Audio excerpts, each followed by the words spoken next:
Hi everybody, welcome back to Dream Chat. Happy February. If you've been following me so far, you have probably been recording your dreams a little bit, maybe telling them to other people, trying to write down what you remember, and hopefully even creating a few images.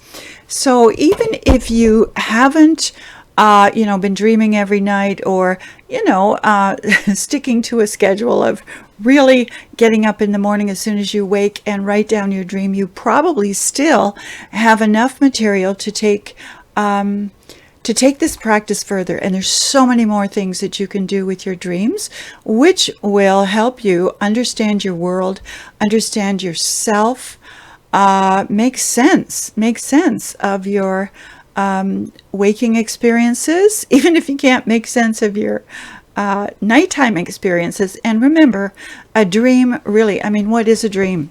Try and define it.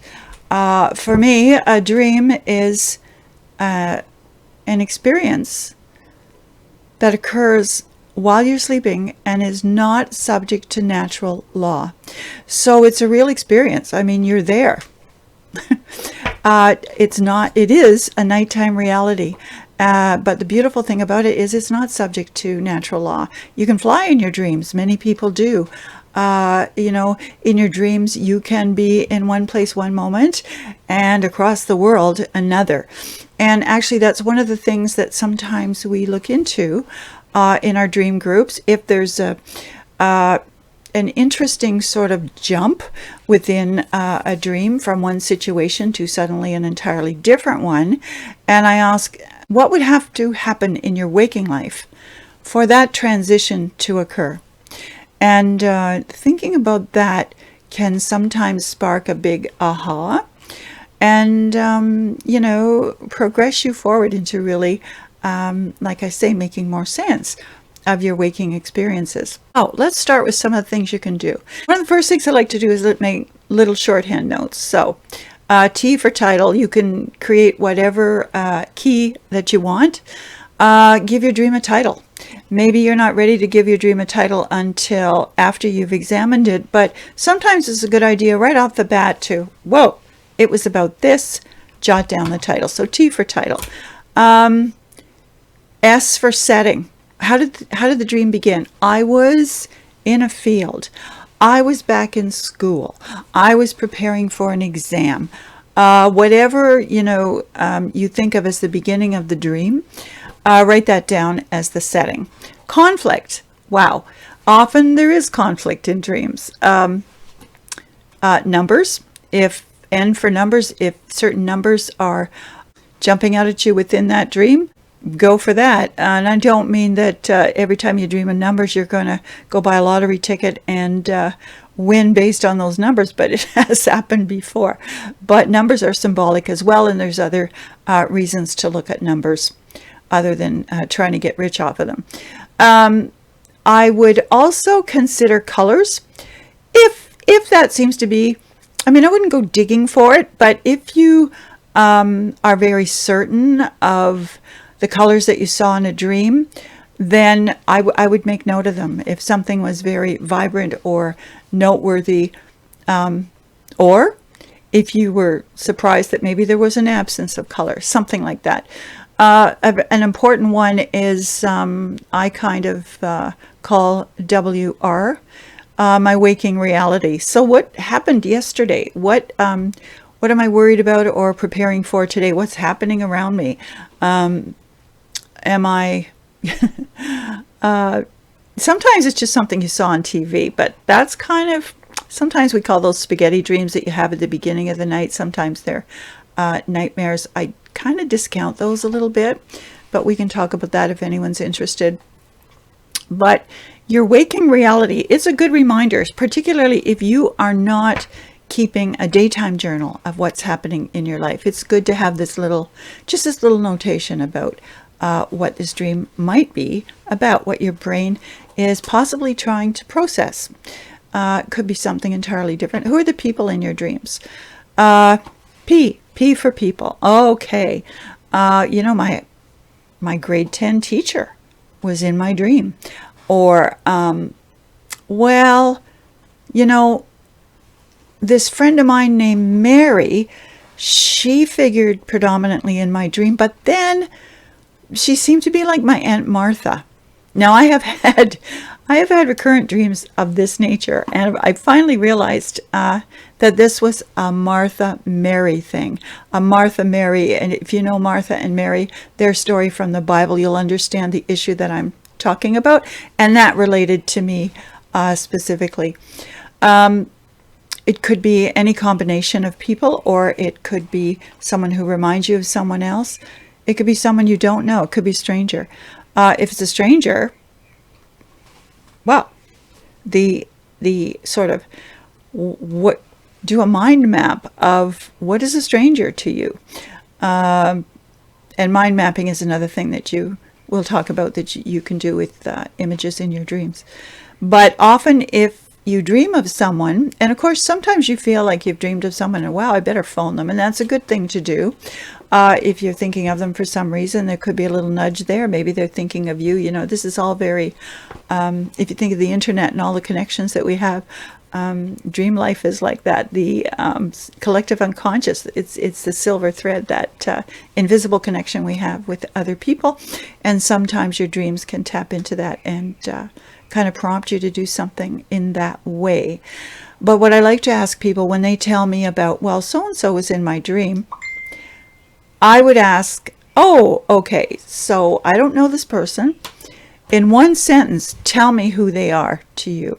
And the interesting thing about that is, if I ask them today, the same person could have been in their dream last week or 3 years ago, it's probably going to be a different response that they give, but that is a clue.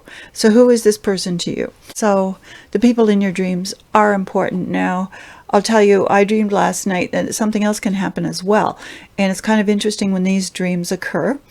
And this sort of boils over into the area of wordplay or cliches, that type of thing. I dreamed that I wasn't myself. I was in the dream. I was acting in this dream. I had a mother and a father and an experience in this dream. Now, the experience I've had before, but I've never met these characters who represented my mother and my father.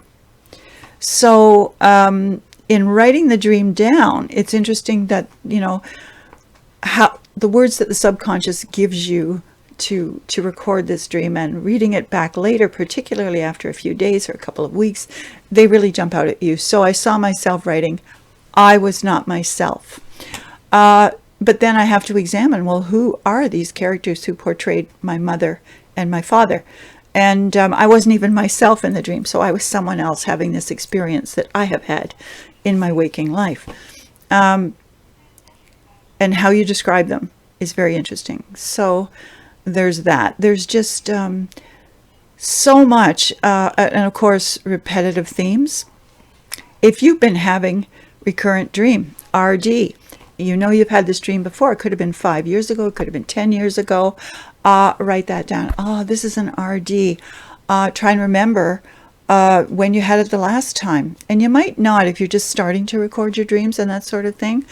But the nice thing is, if you record your recurring dreams, are usually coming to show you, to helping you adjust your worldview. Your worldview might not be working for you the way it has before. So, for example, I always had, growing up, I had a tremendous respect and almost fear of authority figures. And to the point where I would do what authority figures instructed me to do.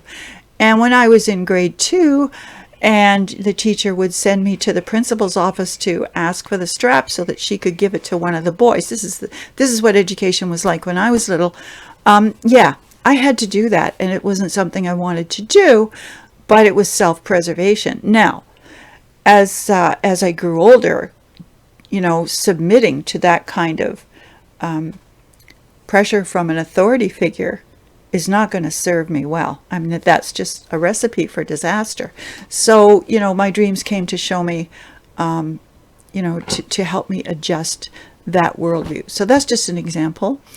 But a recurring dream, to recognize that it's a recurring dream is all the more important to write it down than any of your ordinary dreams, because it's really trying to show you something that you can't see about yourself and you haven't adjusted. And when you end up having this recurrent dream, and usually they're months apart or sometimes even years apart, a certain issue will come up in your waking life that will prompt this recurring dream. Then if you're able to look at your journal and see what was happening in your waking life at that time, and also how the details of this recurring dream are different, because even though the dream occurs, there can be changes in kind of the theme is the same, but there's changes in how the dream plays out. So for example, I had recurring dreams about being afraid of heights. So it could be in one dream, I'm on a bridge and I can't see over the edge, and it's just, I'm actually clinging to the structure of the bridge. And I don't know how I've gotten up there, but it seems scarier to get down than it does thinking about how I got there. Another time, the same dream, the same feeling, the same sort of theme. I'm in a balcony at a presentation, either an opera or a ballet or something like that, and the balcony is very, very high, and again I'm clinging to the outer structure of this balcony. I know I've gotten up there with no problem, but now I have to consider, how do I get down? And that is that's an issue for me. And that same dream has played out over the years in different ways, and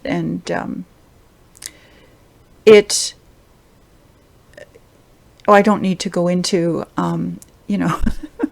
to bore you with, what that meant for me, but just to show you that it's really interesting to write down those recurring dreams, and looking at them later will help you. Now, you might come up with your own things that you want to record, that you want to just make note of. But the cool thing is, once you've done that, once you can bullet journal those things. And also you can, when you have enough material, you can sort of lump all of your dreams that are on a certain theme together. And of course, giving your dream a title will also help you with recognizing which dreams are on a certain theme. You can go so far as to do a spreadsheet when you and you can put all these things that seem to be similar together, and then examine that group of dreams together. So there really are so many interesting ways to use your dreams, and it depends, of course, what your waking life is about, who you are. If you're an artist, maybe some of these images from the dream are going to inspire your artwork. If you're a writer, maybe it's a writer's prompt. So you can see that even if you're not fully understanding how the dream is helping you sort out your life, understand yourself, understand the world around you, help you make decisions, it is still giving you something you can use in your waking life. So I'm hoping that has helped you somewhat. Have a sense of playfulness about it, but also a sense of duty. And this is going to take you, particularly over years, if this is an endeavor that you want to begin, it's really going to take you places.